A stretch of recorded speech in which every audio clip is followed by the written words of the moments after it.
رات کے 10 بجے سے 12 بجے تک جگر اور اس کے ارد گرد کے اعضاء کی مینٹیننس ہوتی ہے، اور اس کے بعد درجہ بدرجہ پورے جسم کی مینٹیننس ہوتی ہے، اور یہ عمل روزانہ کی بنیاد پر ہوتا ہے۔ اللہ رب العزت نے آپ کے جسم میں ایک آٹومیٹک نظام رکھا ہے جو ہمارے جسم کا آٹومیٹک ڈاکٹر ہے۔ جب آپ جلدی سونے کے عادت بناتے ہیں، عہد جہالت میں عربوں میں ایک رواج تھا کہ رات کے کھانے کے بعد ان کے ہاں شعر و شاعری اور دیو مالائی کہانیوں کی محفلیں ہوتی تھیں جو رات کے 2 بجے تک چلتی رہتی تھیں، اور اس ماحول میں رسول اللہ صلی اللہ علیہ وسلم کا رات جلدی سونا بھی ان کے نزدیک ایک قابل اعتراض عمل تھا۔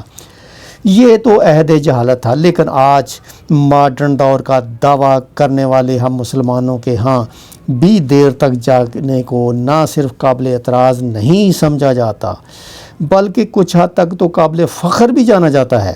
عہد جہالت کی محفلوں کی جگہ آج ماڈرن انٹرنیٹ اور سیٹلائٹ ٹیکنالوجی نے لے لی ہے، لیکن جلد سونا رسول اللہ علیہ وسلم کے معمولات میں تھا، کیونکہ جسم کی اندرونی ڈاکٹر کی افادیت سے واقف تھے، اور یہی وجہ ہے کہ پوری حیات مبارکہ میں رسول اللہ علیہ وسلم نے ایک لمحے کے لیے بھی بیمار نہیں ہوئے۔ نمبر 9، مسواک کرنا۔ رسول اللہ صلی اللہ علیہ وسلم مسواک کو بہت پسند فرماتے تھے، اور خصوصاً دن میں 5 دفعہ ہر نماز میں وضو کے ساتھ تو ضرور اس کا اہتمام فرماتے تھے۔ اس کے علاوہ بھی گھر تشریف لاتے کسی محفل میں حاضری سے پہلے غرض موقع بے موقع مسواک کا اہتمام کرتے، اور مسواک کو بہت محبوب رکھتے تھے۔ ہوتا یہ ہے کہ جب ہم کھانا کھاتے ہیں تو دانتوں کے درمیان کھانے کی کچھ نہ کچھ ذرات رہ جاتے ہیں، اور کھانے کی 1 گھنٹہ بعد ان میں بیکٹیریا پیدا ہو جاتے ہیں۔ محسوس کیجئے گا کہ دانتوں میں رہ جانے والے ذرات 2 گھنٹوں میں بعد نرم ہو جاتے ہیں، اور اس کی وجہ یہ بیکٹیریا ہی ہے۔ اس لیے ہمیں کہا گیا ہے کہ سونے سے پہلے مسواک کا اہتمام کیا جائے، ورنہ یہ آپ کے ہارٹ اٹیک کا بھی سبب بن سکتی ہے۔ آج امریکہ اور مغربی ممالک میں صبح اٹھتے بغیر دانت منہ صاف کیے کھانے پینے کا رواج عام ہے، جو ان میں طرح طرح کی بیماریوں کا سبب بن رہا ہے۔ آسٹریلیا کی ایک یونیورسٹی نے ہارٹ اٹیک کے 500 مریضوں پر تحقیق کی۔ انہوں نے جہاں اور بہت سی وجوہات بیان کی، وہاں ایک کامن وجہ یہ بھی سامنے آئی کہ یہ لوگ ٹوتھ برش کرنے کے عادی نہ تھے، جس کے سبب ان کے دانتوں میں جمع میل پیٹ میں جا کر اس قدر ملٹی پلائی ہوا کہ وہ ہارٹ کی آرٹریز کو بلاک کرنے کا سبب بنا۔ ان کی ہارٹ اٹیک کا اصل سبب ان کے دانتوں کا میل تھا، جبکہ ہمیں رسول اللہ علیہ وسلم نے مسواک کی اس حد تک تلقین فرمائی کہ ایک موقع پر فرمایا کہ اگر امت پر بھاری نہ ہوتا تو میں امت پر مسواک کو فرض قرار دے دیتا۔ آج کی ماڈرن سائنس یہ ثابت کر چکی ہے کہ جن لوگوں کو ٹوتھ برش زیادہ استعمال کرنے کی عادت ہوتی ہے ان کو غصہ کم آتا ہے، اور وہ اکثر ٹھنڈے مزاج پرسکون رہتے ہیں۔ جس شخص کو زیادہ غصہ آتا ہے وہ بلڈ پریشر اکثر ہائی رہتا ہو، طبیعت میں بے چینی، تو وہ زیادہ سے زیادہ مسواک کیا کرے۔ 2-3 ماہ ہی میں وہ اس کے حیران کن معجزاتی اثرات پائے گا۔ نمبر 10، ہفتے میں 2 روزے۔ رسول اللہ صلی اللہ علیہ وسلم کے معمولات میں پیر اور جمعرات کا روزہ بھی شامل تھا، اور آپ صلی اللہ علیہ وسلم نے ان روزوں کو رکھنے کی ترغیب بھی دلائی، یعنی کہ ہفتے میں 2 روزے۔ رسول اللہ صلی اللہ علیہ وسلم کا قول مبارک ہے کہ مسلمان 1 آنت میں کھانا کھاتا ہے جبکہ کافر 3 آنت میں، اور ہمیں نصیحت فرمائی کہ جب خوب بھوک لگے تو کھانا کھاؤ، اور ابھی بھوک باقی ہو تو چھوڑ دو۔ یہ عمل آج میڈیکل کی زبان میں آٹوفیجیا کہلاتا ہے۔ یہ انسانی جسم کو صحت مند رکھنے کا بہت عظیم راز ہے۔ ہوتا یہ ہے کہ جب ہم معمول کے مطابق اپنی ضرورت سے زیادہ کھانا کھاتے رہتے ہیں تو جسم میں فالتو پروٹین فیٹس اکٹھے ہو جاتے ہیں، جو کہ جسم کی ضرورت سے زائد ہونے کے سبب جسم میں زہر کا کردار ادا کرتے ہیں اور مختلف بیماریوں کا سبب بنتے ہیں۔ آج کی عام بیماریاں شوگر، کولیسٹرول اور بلڈ پریشر کی بنیادی سبب یہی فالتو فیٹس ہی بنتے ہیں۔ جب آپ کو بھوک لگتی ہے تو جسم کے ہنگر جوسز یعنی جسم میں کھانا ہضم کرنے کا خود کا نظام پوری طرح سے تیار ہو جاتا ہے۔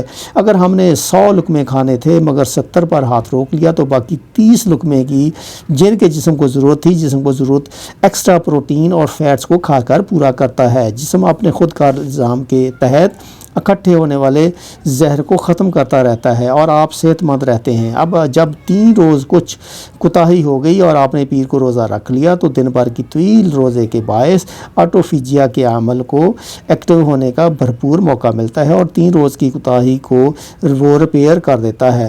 پھر تو روز کے معمولات اور جمعرات کا پھر روزہ، جب یہ سنت رسول اللہ صلی اللہ علیہ وسلم آپ کے معمولات کا حصہ بن جاتی ہے تو آپ بیماری پیدا کرنے والے سیل آٹوفیجیا کا عمل ہفتے میں دوبارہ دہرائے جانے کے باعث اکٹھے ہی نہیں ہو پاتے اور آپ سدا صحت مند رہتے ہیں۔ آج ہم سائنسی تحقیق پر بہت یقین رکھتے ہیں کہ ہم اس انتظار میں ہیں کہ سائنس رسول اللہ علیہ وسلم کی سنت مبارکہ کو پروف کرے اور ہم اللہ کے رسول اللہ علیہ وسلم کی سنتوں پر عمل کرنا شروع کریں گے۔ حقیقت یہ ہے کہ سائنس رسول اللہ صلی اللہ علیہ وسلم کی سنت سے بہت پیچھے ہیں اور آپ صلی اللہ علیہ وسلم کی ساری حیات طیبہ سنتیں ہمارے لیے مشعل راہ ہیں اور انہی میں ہمارے لیے دنیا اور آخرت کی کامیابیاں اور راحتیں ہیں۔ ترجمہ: اے مسلمانوں، تمہارے لیے اللہ کے رسول اللہ صلی اللہ علیہ وسلم کی زندگی میں ایک بہترین نمونہ ہے۔ اللہ پاک ہم سب کو صحت مند زندگی عطا فرمائے اور عمل کرنے کی توفیق عطا فرمائے۔ آمین ثم آمین۔